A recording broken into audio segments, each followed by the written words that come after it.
cellphone agad ang kinakapa. Bahala na magalit ang asawa, basta sa YouTube ay makapag-umpisa. Siya ay si Josefina Adame, sa asparting kapamilya ay bida. Sa bawat araw na ginawa ng Diyos, walang palya na siya sa iyanti ay hahaplos. Pumasok ka sa kanyang bahay para samahan siya na mag-aspa. Makipagkaibigan habang siya ay kasabay, susugod sa iyong nilalapag na bahay. Hindi na baling walang kain, basta asbar sa kapamilya ay maihain. Hindi na baling magutom, basta sa bingo ay makapuro. Sa kanyang bahay ay walang talo, dahil hindi ka rin naman mananalo. Si Josefina Adame ang aagap sa'yo, pasok ka lang sa bahay niya at makihalo-bilo. Bawal ang plastic at tupperware, kaya dapat ikaw ay maging totoo. Basta si Josefina ang nagkwento palyado at tubos ang buong araw mo. Kaya tara na maasbar kay Josefina Adame, dahil sigurado lawit ang dila mo lagi sa kakatawa at kakakwento. Kahit walang bembang, basta makaasbar at makapuro. Tandaan mo ang pangalan, Josefina Adame lang yan. Asbar, asbar, salita na masarap pakinggan. Kapag hindi mo nakita sa araw-araw, hindi na buo ang kanyang buhay. Iwasan mo na siya ay magalit, dahil asbar ang iyong magkakamit. Kapag wala ka sa mood sa umaga, hanapin mo lang sa mood sa pangalan niya. Bilog na pula ang iyong makikita, dahil siya ay naka-on air na. Kaya wala ka magagawa kundi tumawa, dahil asbar ang abot mo kapag ipal ka. Si Josefina Adame lang ang iyong kailangan, wala nang iba, dahil siya lang ang number one sa maritesan, at number one din sa asbaran. Break it down, asbar, yo!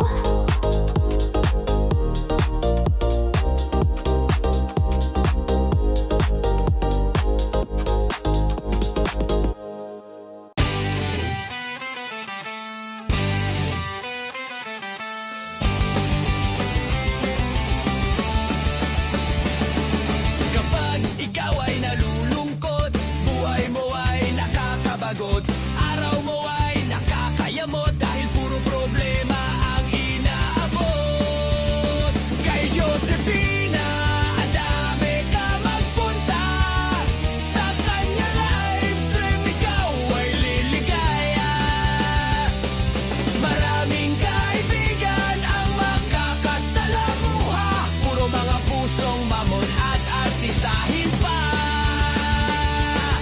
Kay Josefina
yan, asbar, asbar.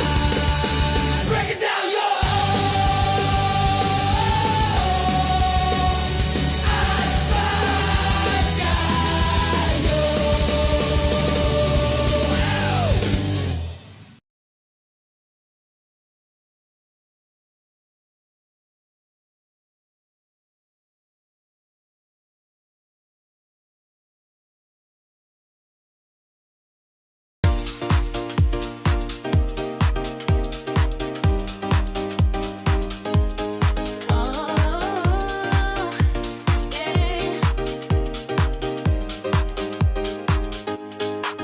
Sa pagkising sa umaga, cellphone agad ang kinakapa.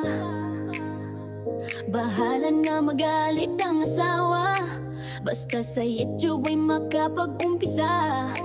Siya ay si Josefina Adame, sa asparting kapamilya ay bida. Sa bawat araw na ginawa ng Diyos, walang palya na siya sa iyan ay hahaplos. Pumasok ka sa kanyang bahay para samahan siya na mag-aspar. Makipagkaibigan habang siya ay kasabay, susugod sa iyong nilalapag na bahay. Hindi na baling walang kain, basta asbar sa kapamilya ay maihain. Hindi na baling magutom, basta sa bingo ay makapuro. Sa kanyang bahay ay walang talo, dahil hindi ka rin naman mananalo. Si Josefina Adame ang aagap sa'yo, pasok ka lang sa bahay niya at makihalubilo. Bawal ang plastic at tupperware, kaya dapat ikaw ay maging totoo. Basta si Josefina ang nagkwento, palyado at tubos ang buong araw mo. Kaya tara na na maasbar kay Josefina Adame, dahil sigurado lawit ang dila mo lagi sa kakatawa at kakakwento. Kahit walang bembang, basta makaaasbar at makapuro. Tandaan mo ang pangalan, Josefina Adame lang yan. Asbar, asbar, salita na masarap pakinggan. Kapag hindi mo nakita sa araw-araw, hindi na buo ang kanyang buhay. Iwasan mo na siya ay magalit, dahil asbar ang iyong magkakamit. Kapag wala ka sa